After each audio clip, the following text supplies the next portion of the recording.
ఈ type of attitude బహుశా నాకు తెలిసి ఈ జిల్లాలో ఉన్నటువంటి ఏ రాజకీయ పార్టీలో ఉన్నటువంటి నాయకులకైనా, మిగిలినటువంటి ప్రాంతాల్లో ఉన్నటువంటి రాజకీయాలు ఒక లెక్క, ఉత్తరాంధ్ర ప్రాంతంలో ఒక లెక్క. సహజంగా వారి శుభకార్యాలకు మేము వెళ్తుంటాం, మా శుభకార్యాలకు వారు వస్తుంటారు. కానీ ఇక్కడ ఉన్నటువంటి మొత్తం సాంప్రదాయాన్ని, ఉత్తరాంధ్ర ప్రాంతంలో ఉన్నటువంటి పూర్తి సాంప్రదాయాలన్నింటినీ కూడా కాలరాసేటువంటి కార్యక్రమం చేశారు. వీరు మాట్లాడతారు, వీరికి వారి పార్టీ నాయకత్వం, పార్టీ నాయకులు ఒకరి గురించి మాట్లాడితే, ఒక వ్యక్తి గురించి మాట్లాడితే రాష్ట్రంలో ఉన్నటువంటి 2.5 కోట్ల మంది మహిళల గురించి మాట్లాడినట్టుగా చిత్రీకరిస్తారా? మీ అందరికీ ఈ సందర్భంగా నాకు మహిళల పట్ల ఉండేటువంటి గౌరవం, నేను 15-16 సంవత్సరాల వయసులో నా తండ్రి పోయాడు.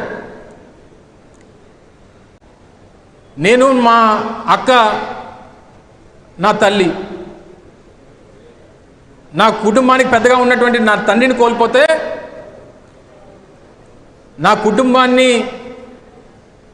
నన్ను, నా అక్కని చదివించి పెద్దలు చేసి ప్రయోజకుల్ని చేసి రాజకీయంగా నా తండ్రికి ఉన్నటువంటి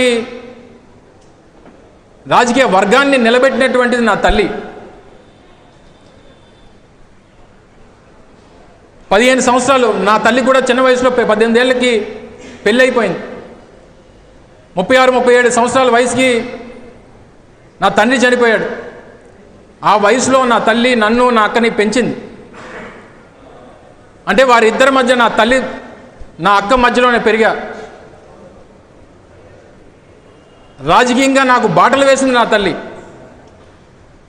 10 సంవత్సరాలు ఆరోగ్యం బాగాలేకపోయినా ఆ రాజకీయ పార్టీకి సేవ చేసింది నా తల్లి. కానీ వారితో పాటు తర్వాత నా పెళ్ళయింది, నాకు పుట్టిన 2 బిడ్డలు, ఆడపిల్లలు.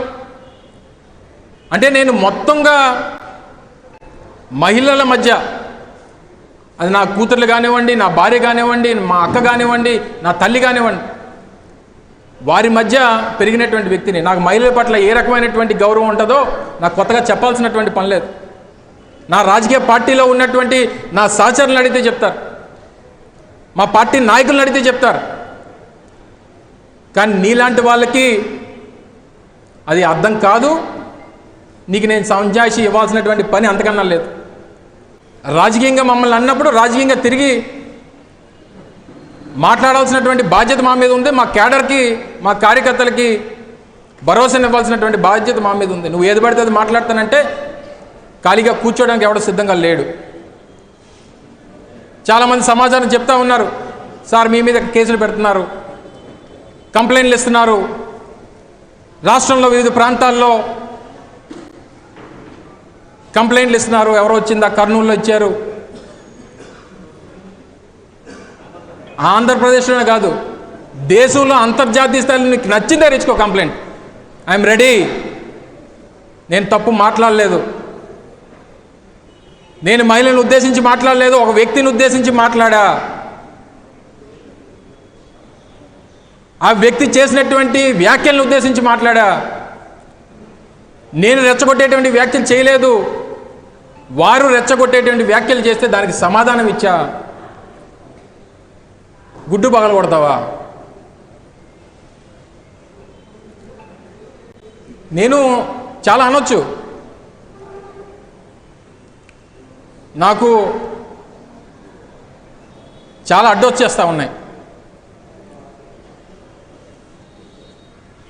అది నా విఘ్నత. కానీ నువ్వు ఏది పడితే అది మాట్లాడతాను, ఎలా పడితే అలా మాట్లాడతాను.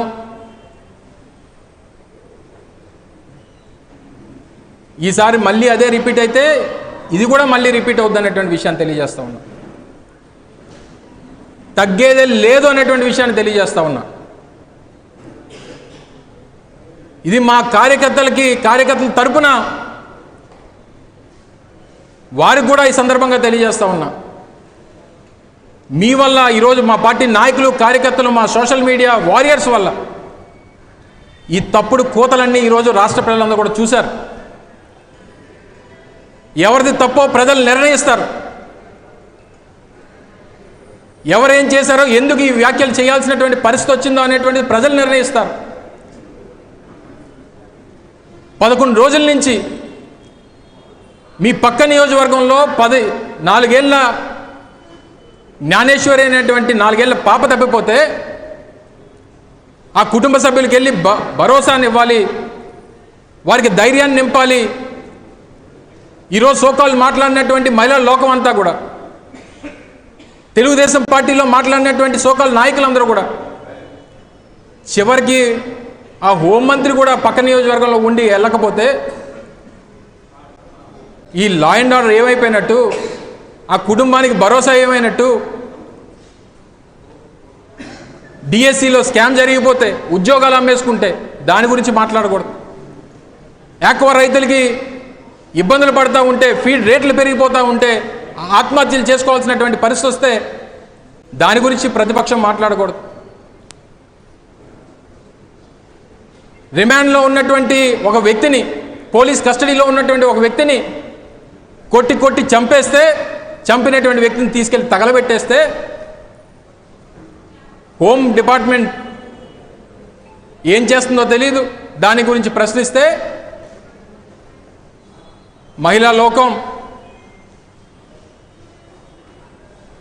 మా పార్టీలో ఉన్నటువంటి మహిళలకి అన్యాయం జరిగిపోతుందనేటువంటి గగ్గోలు పెట్టేటువంటి పరిస్థితి వస్తే, రాష్ట్రంలో సమస్యలన్నీ గాలికి వదిలేసి మీ 2 ఏళ్ల పరిపాలన ఒక పెద్ద అట్టర్ ఫెయిల్యూర్ అనేటువంటిది ప్రజలు చెప్తూ ఉంటే, మొన్న జరిగినటువంటి 12వ తారీఖు కార్యక్రమం లక్షలాదిగా ప్రజలు రోడ్డెక్కితే దాన్ని చూసి తట్టుకోలేక ఏదో ఒక సబ్జెక్ట్ని పట్టుకోవాలి, దాన్ని పట్టుకొని ఊరేగాలి, ఏదో రకంగా తప్పుడు ప్రచారం చేయాలనేటువంటి అభిప్రాయం ఈరోజు అధికార పార్టీలో కనబడుతుంది తప్ప మరొకటి కాదు. చాలామంది చాలా మాట్లాడారు, వాడి జోలికి నేను వెళ్ళను, చాలా ఉన్నాయి. మా సోషల్ మీడియా వారియర్స్ మొత్తం చూపిస్తూ ఉన్నారు ప్రజలందరికీ కూడా. ఇప్పటికన్నా మీరు చేసినటువంటివి చాలా విషయాలు చాలామంది చాలా పంపించారు. సార్ ఇన్ని మాట్లాడినారు సార్, ఈ రకంగా మాట్లాడారు సార్. ఆ రోజు షర్మిలమ్మ మీద తప్పుడు ప్రచారం చేసి పాపం చివరికి వారే వెళ్ళి కంప్లైంట్ ఇచ్చుకోవాల్సినటువంటి పరిస్థితి వచ్చింది. ఎక్కడి నుంచి తప్పుడు ప్రచారం జరిగిందనంటే బాలకృష్ణ గారి ఇంట్లో జరిగింది అనేటువంటిది బయటకు వచ్చింది.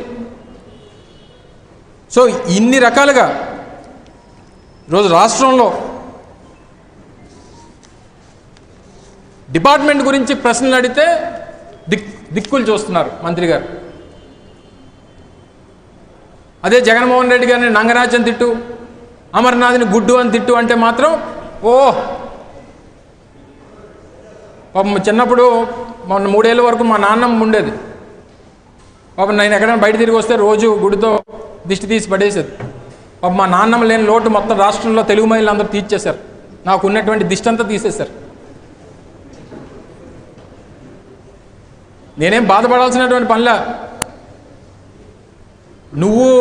మీరు చేయాల్సినటువంటి బాధ్యతాయుతమైనటువంటి పదవిని చేయండి, ఆ బాధ్యతను నిర్వర్తించండి. ఈ 2 ఏళ్లలో 790 మందిని హతమార్చినటువంటి పరిస్థితులు రాష్ట్రంలో ఉన్నాయి. దాదాపు 30 మంది రాజకీయ హత్యలు జరిగినటువంటి పరిస్థితులు ఉన్నాయి. వేలాది మంది మహిళల మీద అఘాయిత్యాలు జరుగుతున్నటువంటి పరిస్థితులు ఉన్నాయి.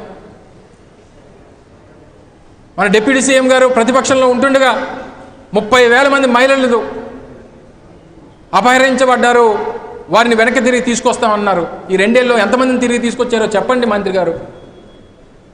వీటికి సమాధానం చెప్పమంటే మా సిఏ గారు మాట్లాడతారు, మా ఎస్పీ గారు మాట్లాడతారు, మా డిఎస్పీ గారు మాట్లాడతాడు. గంజాయి కేసులో సహాయాలు ఏమైందంటే హూ ఇజ్ ఇట్ మన సబ్జెక్ట్ మీద బుర్ర పెడితే రోజు డిపార్ట్మెంట్లో ఏం జరుగుతుందో తెలుసుకుంటే హూ ఈజ్ ఇట్టో హూ ఈజీయో తెలుస్తుంది.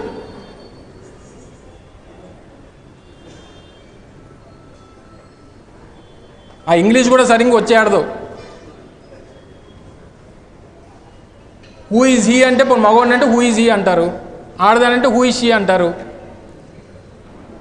అటో ఇటో తెలియకపోతే హూ ఇస్ ఇట్ అంటారు. ఆ ఇంగ్లీష్ కూడా వచ్చాడు. మనం టీచర్ ఉద్యోగం వెలవెట్టాం. ఈ సంస్కృతి ఈ సాంప్రదాయాలన్నా పిల్లలకు నేర్పించారు. మీరు మొదటిసారి ఎమ్మెల్యే అయినప్పుడు ఒక టీచర్ మీద చేసుకున్నటువంటి ఘటనలు మీ అందరికీ తెలుసు. ఒక తోటి ఉపాధ్యాయుడి మీద, మీతో కలిసి పనిచేసినటువంటి ఒక ఉపాధ్యాయుడి మీద చేసుకున్నారు. సో దయచేసి మరొకసారి ఈ సందర్భంగా తెలియజేస్తా ఉన్నా. నిన్న చెప్పా, మళ్ళీ ఈరోజు చెప్తున్నా, రేపు కూడా ఇదే చెప్తా. మహిళల మీద చేసినటువంటి వ్యాఖ్య కాదు, మహిళా లోకంపై చేసినటువంటి వ్యాఖ్య కాదు,